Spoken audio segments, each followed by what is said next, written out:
বলবে সবাই? বলা হয়ে গেছে মুসল্লা মাহাদি। হ্যাঁ, তাহলে আমাকে একটু শোনাও।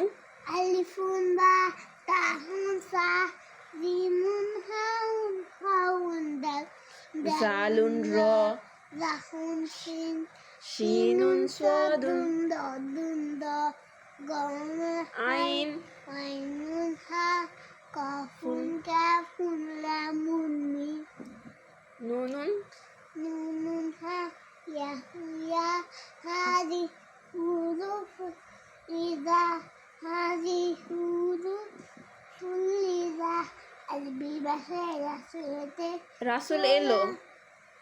না রাসূল এলো কোলা নেনো এই বাসাতে জান্নাতে তাই দুলবিশাতে দুলছে রেতে সেই আশাতে দুলছে রেতে সেই আশাতে। ওয়াও মাহাদি, মাশাআল্লাহ, তোমার অনেক সুন্দর হয়েছে। চলো আমরা হ্যান্ডশেক করি। আচ্ছা হ্যান্ডশেক করলে কি বলতে হয়? কি বলতে হয়? আসসালামু আলাইকুম। আসসালামু আলাইকুম। আলাইকুম সালাম। ওয়ালাইকুম সালাম। হ্যান্ডশেক করো।